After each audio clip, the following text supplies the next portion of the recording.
Assalamualaikum warahmatullahi wabarakatuh. Halo teman-teman, di sini saya membuat laporan praktikum budidaya tanaman jagung. Saya bernama Dewi Santi 2402010 dengan rekan saya Irman Jaya Ramadi 2402023 dengan dosen pengampu Dr. Cecep Ijang Wahyudi SP MSI dan Bu Cecilia Silahi SP MSc.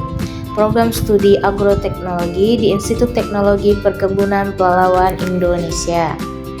Latar belakang: jagung atau latinnya Jaimancel merupakan salah satu tanaman pangan penting di Indonesia yang memiliki peran sebagai sumber pangan, pakan ternak, dan bahan baku industri. Keberhasilan budidaya jagung sangat dipengaruhi oleh penerapan teknik budidaya yang tepat, mulai dari persiapan lahan, pengolahan tanah, pemupukan, penanaman, hingga pemeliharaan tanaman. Oleh karena itu, praktik budidaya tanaman jagung dilaksanakan agar mahasiswa dapat memahami serta menerapkan setiap tahap budidaya secara langsung, sehingga mampu meningkatkan pengetahuan dan keterampilan dalam menghasilkan pertumbuhan tanaman yang optimal. Tujuan praktikum: mengerti teknik budidaya tanaman jagung yang benar. 2. Meningkatkan pertumbuhan dan hasil produksi jagung. 3. Menerapkan pemeliharaan tanaman agar menghasilkan panen yang optimal. Alat dan bahan. Alat: 1 cangkul, 2 gembor, 3 patokan, 4 pisau, 5 ember, 6 meteran. Bahannya: 1 benih jagung, 2 lahan, 3 pupuk dolomit NPK kandang, 4 air, 5 mold, 6 tali plastik, 7 mulsa organik, 8 pestisida bawang putih. Persiapan lahan. Tahap awal budidaya diawali dengan membersihkan lahan dari rumput liar, sisa tanaman, serta berbagai kotoran yang dapat menghambat proses penanaman. Lahan yang telah bersih dan akan mempermudahkan kegiatan pengolahan tanah sekaligus menciptakan kondisi yang lebih baik bagi pertumbuhan tanaman jagung. Selanjutnya, pembuatan bedengan.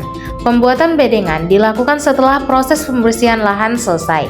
Tanah terlebih dahulu diolah dan digemburkan, kemudian dibentuk menjadi bedengan dengan ukuran panjang 10 meter, lebar 1 meter, tinggi 30 cm, serta jarak antar bedengan 80 cm. Bedengan dibuat untuk memperlancar aliran air, mengurangi resiko genangan, mempermudah kegiatan pemeliharaan tanaman, dan menyediakan media tumbuh yang baik bagi perkembangan akar jagung. Selanjutnya, pengukuran pH tanah. Setelah bedengan selesai dibentuk, dilakukan pengukuran pH tanah guna mengetahui kondisi keasaman tanah sebagai dasar sebelum kegiatan penanaman dilaksanakan. Pengukuran pH tanah dilakukan sebagai langkah awal untuk mengetahui tingkat keasaman tanah sebelum benih jagung ditanam. Pengamatan dilakukan pada 6 titik menggunakan indikator pH dan pH meter agar diperoleh hasil yang lebih akurat. Nilai pH yang diperoleh berturut-turut adalah 6,5, 5,6, 6,2, 6,4, 6,6, dan 6,2. Sedangkan indikator pH menunjukkan nilai 6 berdasarkan hasil tersebut. Kondisi tanah tergolong agak asam hingga mendekati netral. Kisaran pH tersebut masih sesuai untuk budidaya jagung karena mampu mendukung ketersediaan unsur hara serta pertumbuhan tanaman secara optimal. Pemupukan dasar. Sebelum penanaman dilakukan, aplikasi dolomit sebagai pupuk dasar.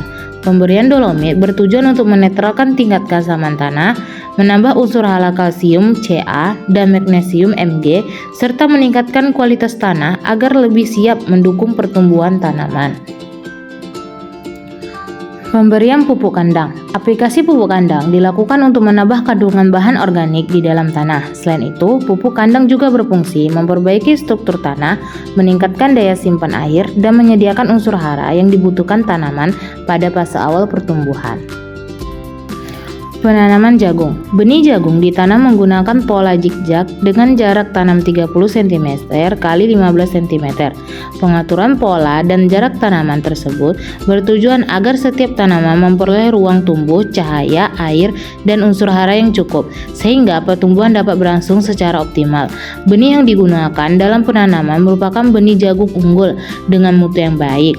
Benih tersebut dipilih karena memiliki tingkat perkecambahan yang tinggi, pertumbuhan yang relatif seragam, lebih tahan terhadap serangga dan hama, penyakit, serta berpotensi memberikan hasil panen yang lebih maksimal.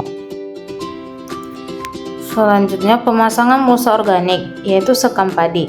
Mulsa organik merupakan sekam padi dipasang di permukaan bedengan setelah penanaman jagung.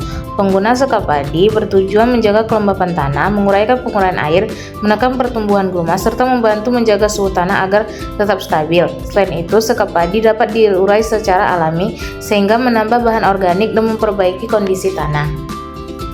Setelah ditanam, selanjutnya penyiraman. Penyiraman merupakan kegiatan pemberian air pada tanaman untuk memenuhi kebutuhan air selama proses pertumbuhan dan perkembangan.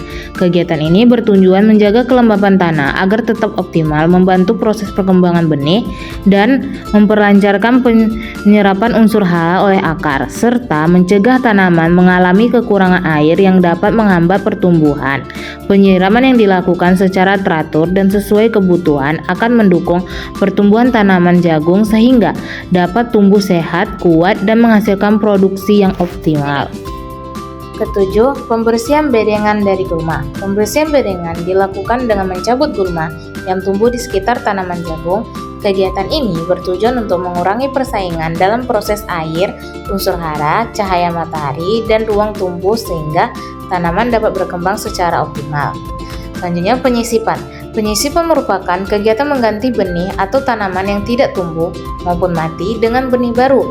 Tujuan adalah mempertahankan populasi tanaman tentang seragam sehingga pertumbuhan dan hasil panen menjadi lebih optimal.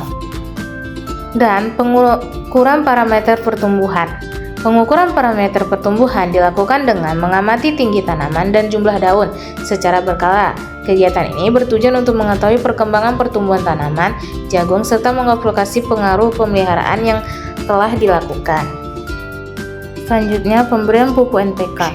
Pemupukan susulan dilakukan dengan mengaplikasikan pupuk NPK untuk memenuhi kebutuhan unsur hara makro, yaitu mikro, N, fosfor, V, dan kalium K yang berperan penting dalam pertumbuhan tanaman jagung. Pada praktikum ini, pupuk NPK diberikan dengan dosis 10 gram per tanaman yang diaplikasikan di sekitar pangkalan tanaman dengan jarak sekitar 5-10 cm dari batang, kemudian ditutup kembali dengan tanah agar penyerapan penyusupan hara berlangsung lebih efektif dan kehilangan pupuk dapat diminimalisasikan.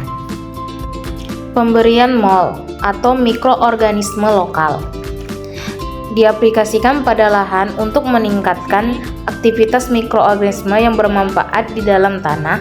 Keberadaan mikroorganisme tersebut menguraikan bahan organik, meningkatkan ketersediaan unsur hara, serta memperbaiki kesuburan tanah sehingga mendukung pertumbuhan tanaman jagung. Dan penimbunan. Penimbunan dilakukan dengan menambahkan tanah di sekitar pangkal batang tanah jagung. Kegiatan ini bertujuan memperbaiki posisi tanaman agar tidak mudah rebah sekaligus merangsang pertumbuhan akar sehingga menyerap air dan unsur hara menjadi lebih optimal.